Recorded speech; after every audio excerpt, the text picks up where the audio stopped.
হাওড়া ডিভিশনের শতবর্ষ ডাক টিকিট প্রকাশ পেয়ে নয়া প্ল্যাটফর্ম একগুচ্ছ কর্মসূচি রেলের। Hi everyone, welcome back to my channel অঞ্জনার ব্যঞ্জনা। বন্ধুরা, তোমাদের সকলকে আমার এই ছোট্ট ইউটিউব চ্যানেলে স্বাগত জানাই। প্রতিদিন হাওড়া স্টেশনে গড়ে 11 লক্ষ যাত্রী যাতায়াত করেন। এর মধ্যে 65% শহরতলির লোকাল ট্রেনের যাত্রী। হাওড়া ডিভিশনের শতবর্ষে একাধিক কর্মসূচি নিল পূর্ব রেল। বুধবার সাংবাদিক সম্মেলন করে তার ঘোষণা করেন হাওড়ার ডিভিশনের ডিআরএম সঞ্জীব কুমার। এদিন এই উপলক্ষে একটি লোগো প্রকাশিত হয়। ডিআরএম জানান, হাওড়া ডিভিশনের শতবর্ষ উপলক্ষে এই ডিভিশনে সময়ে ট্রেন চালানো এবং নিরাপত্তা ব্যবস্থা আরও জোরদার করতে বিশেষ পদক্ষেপ নেওয়া হচ্ছে। প্রতিদিন হাওড়া স্টেশনে গড়ে 11 লক্ষ যাত্রী যাতায়াত করেন। এর মধ্যে 65% শহরতলির লোকাল ট্রেনের যাত্রী, বাকি 35% দূরপাল্লার ট্রেনের যাত্রী। ডিআরএম জানান, যাত্রীদের সুবিধাই রেলের কাছে প্রথম এবং প্রধান। হাওড়া স্টেশনে আরও একটি নতুন প্ল্যাটফর্ম তৈরি হচ্ছে। এই নিয়ে 24টি প্ল্যাটফর্ম হবে। এছাড়া পুরনো ডিআরএম অফিসের পরিবর্তে রেল মিউজিয়ামের পাশে নতুন ডিআরএম অফিস তৈরি করা হচ্ছে। মোটামুটি মাস দুয়েকের মধ্যে তা চালুও করা হবে। হাওড়া ডিভিশনের 15টি স্টেশনকে অমৃত ভারত প্রকল্পে ঢেলে সাজানো হচ্ছে বলে জানান ডিআরএম সঞ্জীব কুমার। ব্যান্ডে স্টেশনে তৈরি হচ্ছে আধুনিক মানের কোচিং ডিপো। ফলে এই ডিভিশন ধরে উত্তর ভারত ও পূর্ব ভারতে আরও বেশি করে ট্রেন চালানো যাবে। ডিভিশনের সূচনার শতবর্ষকে স্মরণীয় করে তুলতে বিভিন্ন ঘটনার ছবি, পোস্টার, পুরস্কারের ছবি দিয়ে সাজানো হবে লোকাল ট্রেনের একটি বগি। তা রাখা থাকবে প্রদর্শনীর জন্য। তাছাড়াও বিভিন্ন সাফল্যের কথা উল্লেখ করে প্রকাশিত হবে স্মরণিকা।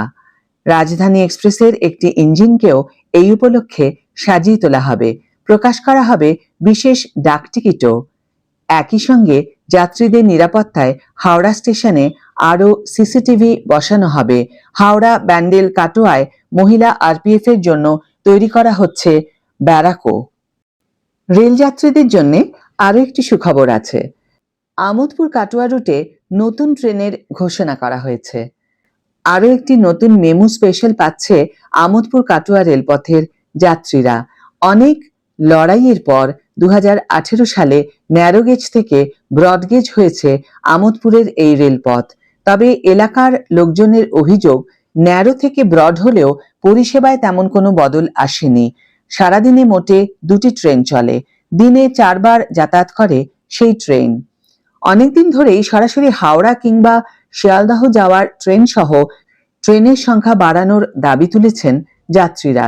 সেই দাবি মেনেই শুক্রবার থেকে এই রেলপথে নতুন একটি রেল চালানোর বিজ্ঞপ্তি জারি করেছে পূর্ব রেল।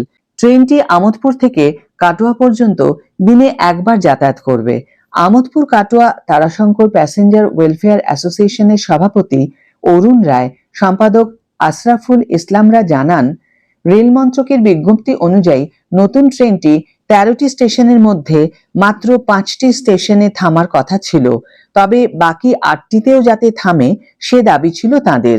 রেল সেই দাবি মেনে নিয়েছে। পূর্ব রেলের এক আধিকারিক জানিয়েছেন, যাত্রীদের কথা ভেবেই ওই সিদ্ধান্ত পরিবর্তন করা হয়েছে। ইস্টার্ন রেলওয়ে থেকে কাটোয়া ও আহমেদপুরের মধ্যে স্পেশাল এমইএমইউ ট্রেন পরিষেবার তালিকা। আজকের ভিডিও এখানে শেষ করছি বন্ধুরা। ভিডিও যদি ভালো লেগে থাকে তাহলে অবশ্যই একটা ছোট্ট করে লাইক দিও, শেয়ার করো বন্ধুদের সাথে, কমেন্ট করে জানিও তোমাদের মতামত। যারা এখনো আমার চ্যানেলটিকে সাবস্ক্রাইব করোনি তারা অবশ্যই চ্যানেলটিকে সাবস্ক্রাইব করে আমার পাশে থেকো। আর যারা অলরেডি সাবস্ক্রাইব করে দিয়েছো তাদের জন্য আমার অনেক অনেক অনেক ভালোবাসা এবং অনেক ধন্যবাদ। আজ তাহলে বিদায় বন্ধু, দেখা হবে পরের ভিডিওতে। ভালো থেকো, সুস্থ থেকো, সঙ্গে থেকো।